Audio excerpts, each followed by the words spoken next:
Name you King of the East. Thank you for the service. Thank you for being a good example. Thank you for helping us along this path that brought us here.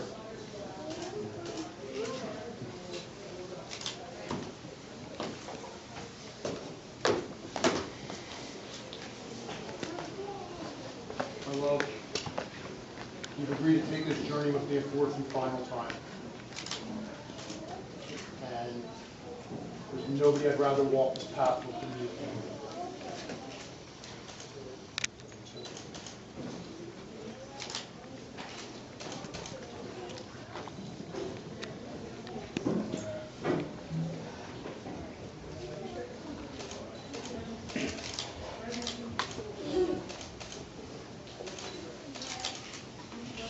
Long live King Omega!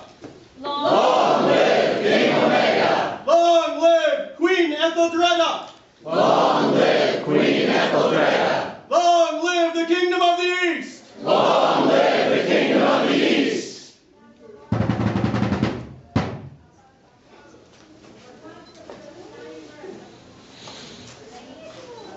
Take what comfort you may. Oh, no, it's good, it's good. At times, my wife's a bad back, and at times you will see her stand during court. Please do not feel the need to stand every time she's up and down. This is a medical reason, so once you've done this the first time, we're kind of done with it.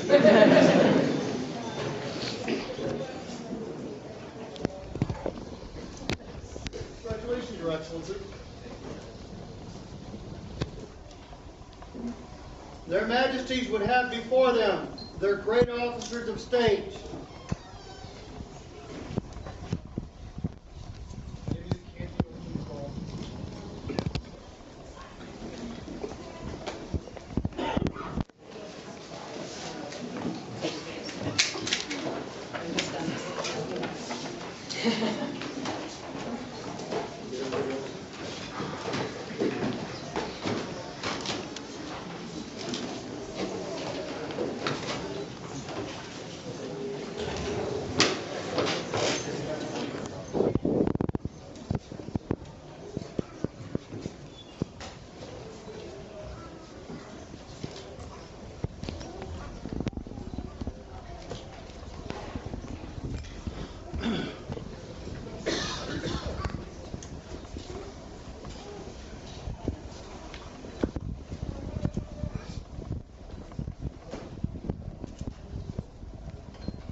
Our officers of this kingdom who toil long, hard, tirelessly.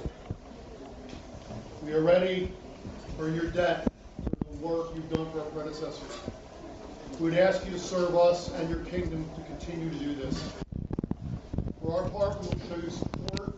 We will do everything we can to work with you. We want the kingdom to run smoothly. So say I, Omega. And I, Etheldreda.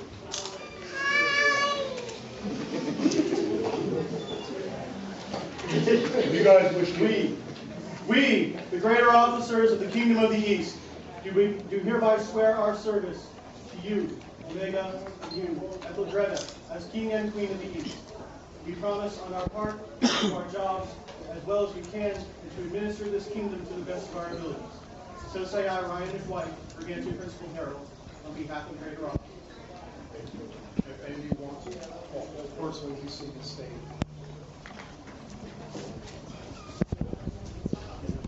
For the service in the field of the great officers of state. Vivas! Vivas! Vivas!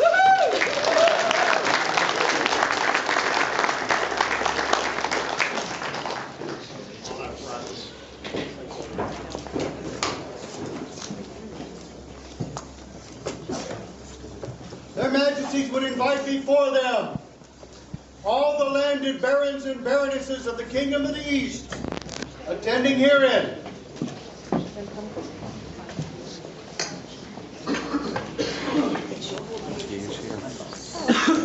Yes, I know.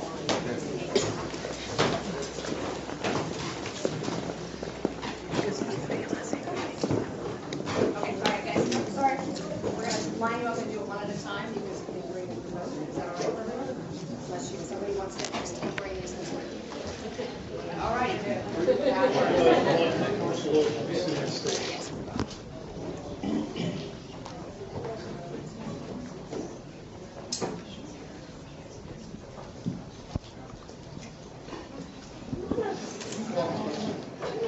Little showman. Make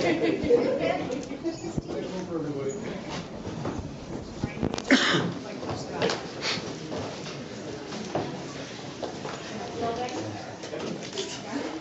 We, the landed barons and baronesses of the East Kingdom, House Wendy, offer you our support, our guidance, our arts, our sciences, our services, and our love and support whenever possible.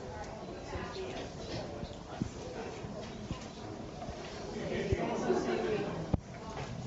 We are grateful for all that you have given to the kingdom, and you will continue to give. Your pledge you will continue to give. But let me say this, we both feel this way about our landed barons and baronesses. In our absence, these folks speak with our voice and our authority. They are not mere figureheads. They are the voice of the king and queen.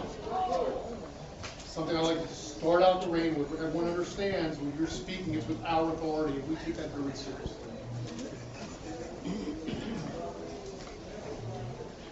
For the fealty and service of the landed barons and baronesses of the Kingdom of the East, known as House Runnymede. Vivas! Vivas! Vivas!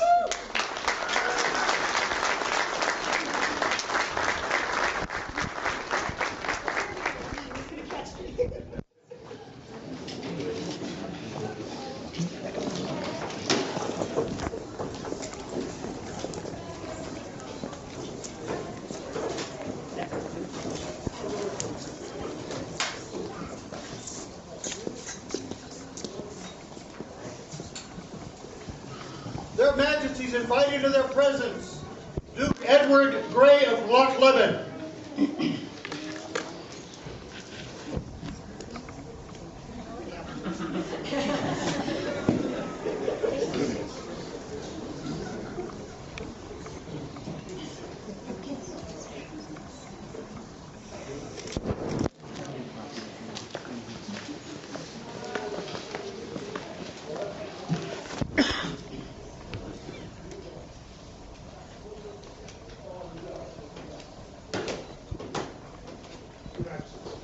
Your Grace, you have served this kingdom many times. At this exact moment, there is nothing appropriate for us to give you except our thanks for a job well done. Concerning the matter of Duke Edward Grey of Lochleven, hear now the words of Omega and Etheldreda, King and Queen of the East and overlords of Tirmara. Equity wills and reason ordains, with all insistence, that we should enumerate all the mind and habits of Duke Edward, thrice King of the East, which exceeds all faculties, and for which indeed the vein of Mantuan genius would seem insufficient enough. Nevertheless, we shall communicate what we know. If anyone would know what manner of man King Edward was, the glory that he obtained, and of how many lands he was lord, then we describe him as we have known him, we who have looked upon him and who once lived at his court. This King Edward was a very wise and a very great man, and more honored and more powerful than any of his predecessors. He was mild to those good men who held to law and honor, but severe beyond measure to those who withstood his will. He was remarkable for his great prudence, his inflexible spirit in adversity, and his military skill. No one was more honest in speech than he, more polite in eating, more moderate in drinking, no one more magnificent in gift-giving, no one more munificent in alms-giving. And therefore his name is like poured oil, and the entire church of saints describes the alms of such a one.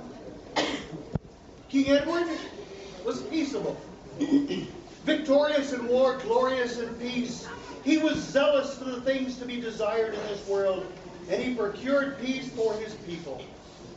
He considered whatever pertained to the peace of his people in whatever he spoke and whatever he did. So that his people could rest, he incessantly took on enormous labors. It aimed to the prosperity of his people that he called councils, that he made laws, that he made friendships. In walls, in ramparts, in fortifications, in ditches, in enclosures of wild beasts and fish, and in places there was no one more subtle and no one more magnificent to be found. When, according to the custom of the kingdom, he had the role in elevations of the most important and powerful, he always had his hands pure and free from all venality. We merely touch upon, but will not describe, these and other endowments of soul as such a body with which nature had marked him before others. Truly, Cicero and Virgil themselves would sweat under such labor. Thus do we mark the good order that King Edward established in the East, and we know it by visible proof of the prosperity of the kingdom. And we offer thanks for the thrice-shouldered labors of Duke Edward, done and witnessed at Black Icorndall by our hand, Omega and Etheldreda, the 11th